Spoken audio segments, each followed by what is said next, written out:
दोस्तों, अशोक ज्ञान में आप सभी का स्वागत है। आज मैं आप सबको हिंदी व्याकरण पढ़ाऊंगा। हिंदी व्याकरण में पहला चैप्टर आपका रहेगा वर्ण। वर्ण क्या होते हैं, वर्णों के बारे में हम सब आज जानेंगे। अगर आप किसी भी कंपटीशन की तैयारी कर रहे हैं या बोर्ड परीक्षा आपको देना हो, चाहे हाई स्कूल हो चाहे इंटर हो, तो आपके लिए बहुत ही महत्वपूर्ण है। यहाँ देखिए दिया है हिंदी व्याकरण में अर्थ या नियम।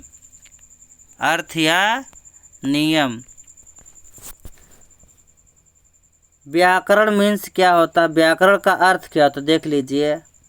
किसी कार्य को शुद्ध रूप से करने का जो नियम होता है उसी को व्याकरण कहते हैं। किसी कार्य को करने का जो शुद्ध नियम होता है उसी को व्याकरण कहते हैं। दूसरे शब्दों में देख लीजिए, हिंदी भाषा को शुद्ध रूप से पढ़ने, लिखने और बोलने के जो नियम हैं उन्हीं को व्याकरण कहते हैं। हिंदी भाषा में जो शुद्ध रूप से पढ़ने, लिखने और बोलने के जो नियम होते हैं उन्हीं को व्याकरण कहते हैं।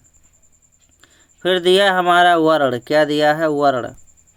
वर्ण क्या होते हैं, परिभाषा देखिए।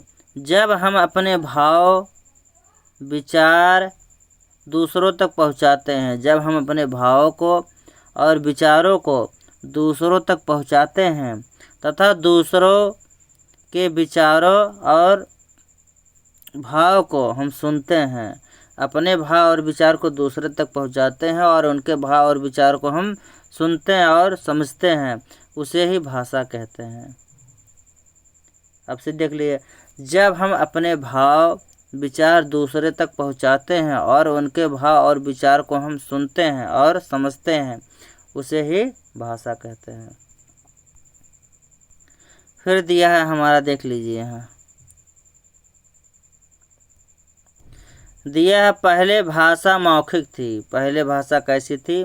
मौखिक थी, बाद में लिखना प्रारंभ हुआ। माने पहले भाषा जो थी केवल मौखिक थी, लिखा नहीं जाता था, लेकिन अब लिखा भी जा रहा है। पहला इसमें दिया, पहला पॉइंट है चिन्ह बनाए गए। क्या? कुछ चिन्ह बनाए गए। किसके? मौखिक भाषा के कुछ चिन्ह बनाए गए, जिससे वर्ण बना। जिससे क्या बना? वर्ण बना। मौखिक भाषा के जो कुछ चिन्ह बनाए गए उसी को वर्ण भी कहते हैं। क्या? वर्ण।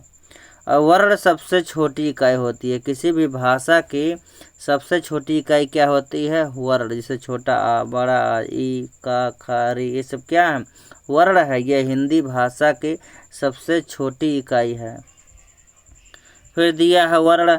भाषा को लिखने के लिए जो चिन्ह बनाए गए हैं, माने किसी भी भाषा को लिखने के लिए जो चिन्ह बनाए गए हैं उन्हीं को वर्ण कहते हैं।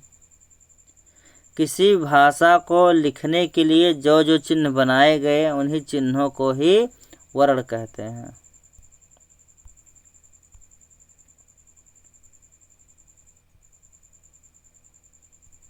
फिर देख लीजिए, जोड़ दिया चिन्हों को, माने जब चिन्हों को आपस में जोड़ दिया, वर्णों को आपस में जोड़ देते हैं तो क्या बन जाता है? आपका शब्द बनता है।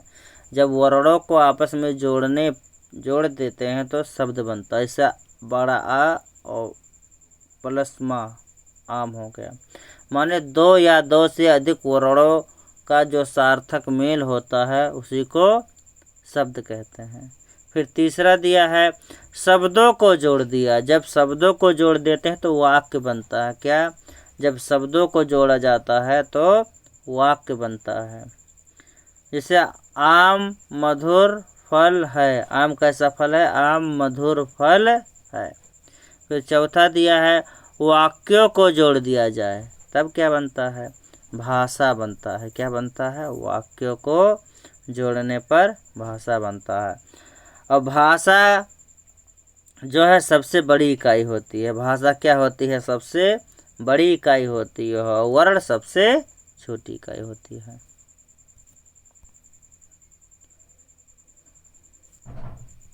फिर दिया है आपका, वर्ण भाषा की सबसे छोटी एवं अविभाज्य इकाई है। जो वर्ण होती है किसी भी भाषा की सबसे छोटी इकाई होती है और यह अविभाज्य होती है, इसको तोड़ा नहीं जा सकता। फिर दिया हमारा वर्ण की विशेषता। क्या वर्ण की विशेषताएं? पहली विशेषता क्या है? वर्ण के उच्चरित रूप को, वर्ण के उच्चरित रूप को ध्वनि कहते हैं। फिर दूसरा दिया है वर्ण लिखित भाषा की सबसे छोटी इकाई होती है। जो वर्ण होती है लिखित भाषा की सबसे छोटी इकाई होती है। तीसरा है ध्वनि मौखिक भाषा की सबसे छोटी इकाई होती है। ध्वनि मौखिक भाषा की सबसे छोटी इकाई होती है।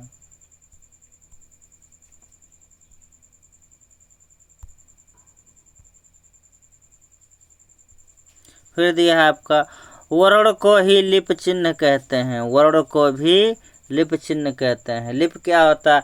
किसी भी भाषा की जो सबसे छोटी इकाई होती है वर्ण, उसी वर्ण को ही लिप कहते हैं। जैसे हिंदी भाषा है, क्या है हिंदी भाषा? हिंदी भाषा की लिप क्या है? देवनागरी। हिंदी भाषा की लिप कोई पूछे आपसे तो क्या है? देवनागरी। अंग्रेजी भाषा रोमन, उर्दू का फारसी, पंजाबी का गुरमुखी, संस्कृत और मराठी का भी क्या है? देवनागरी। तो हिंदी, संस्कृत और मराठी इन तीनों भाषाओं का जो लिप है वो क्या है? देवनागरी है। फिर दिया है आपका वर्ण के मौखिक रूप को ध्वनि कहते हैं। जो वर्ण होते हैं, जो लिखित रूप है, अगर उसको हम बोल दें तो वही हमारा ध्वनि कहलाता है। ध्वनि को ही वर्ण कहते हैं, वर्ण को ही ध्वनि कहते हैं। तो वर्ण के मौखिक रूप को ध्वनि कहते हैं। जैसे आ, का, खा, ये क्या है? वर्ण है जो लिखित रूप है। जब इसको बोलते हैं तो ये हमारा ध्वनि कहलाते हैं। बस आज के लिए इतना ही। अगले वीडियो में या अगले पार्ट में हम वर्णमाला के बारे में जानेंगे। किसके बारे में? वर्णमाला के बारे में। अगर यह वीडियो आपको पसंद आया है तो यह अपने दोस्तों में शेयर कीजिए और चैनल को सब्सक्राइब कीजिए। जय हिंद।